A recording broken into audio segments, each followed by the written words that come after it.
I'm Fern Michel.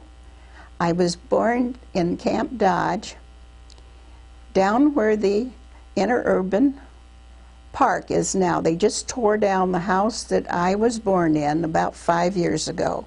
It was built in 1852 by my great uncle James Hunt. My father, Paul Bice, was one of the people that helped build the Camp Dodge swimming pool and the bathhouse, and also the front gates up at with the WPA. He was the brick mason for the state here in Camp Dodge. As we were growing up here at Camp Dodge, we were very cognizant of the war when it came.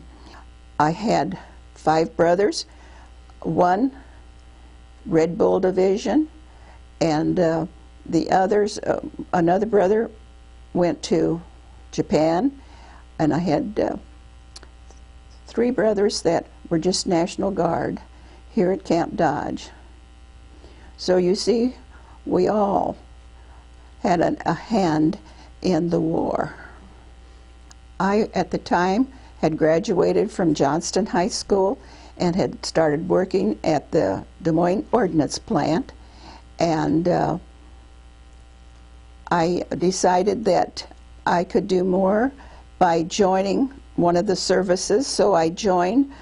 I went down to the armory, and I couldn't make up my mind whether to join the WWII or the Waves, and then Colonel Thomas wanted me to join the WWII, but I decided I wanted to go out of Iowa to see more of the country, so I joined the Navy and went to Hunter's College in New York for my basic training, leaving Johnston and going on a troop train which lasted well over a day. We stopped every place along the way and picked up girls. It took us almost a day and a half to get to New York, and then after we got there, we were given billets. We just marched mainly, and we had we did have some calisthenics, and you did have to pass tests.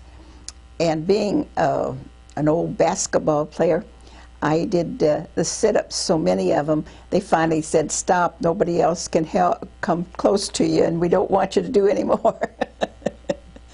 It was about 6 weeks.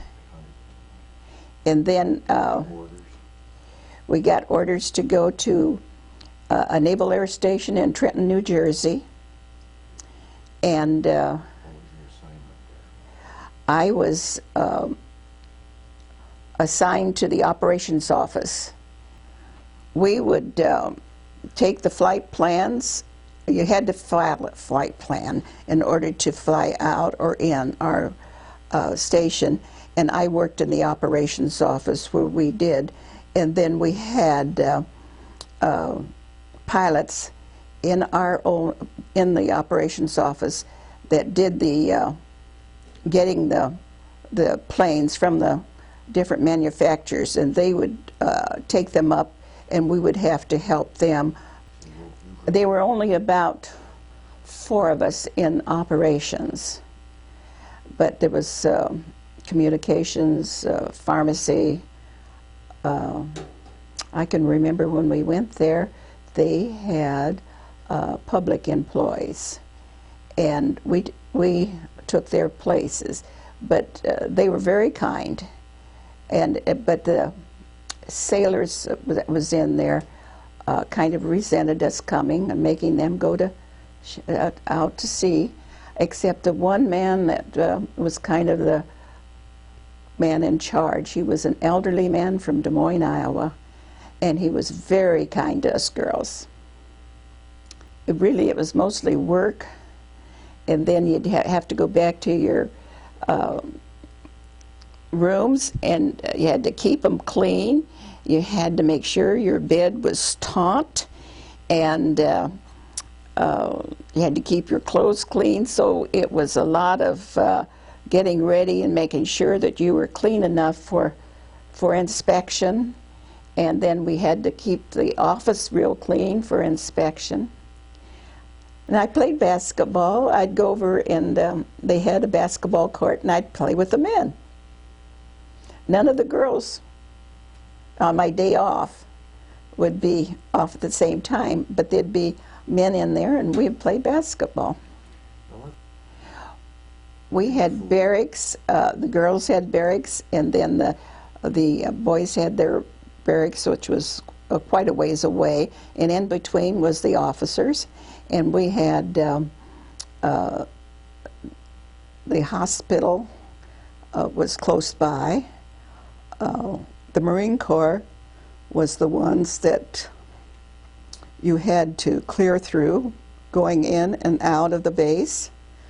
So we had some Marines there too, but it was mainly pilots, mechanics, and people that had made up the base to make it go.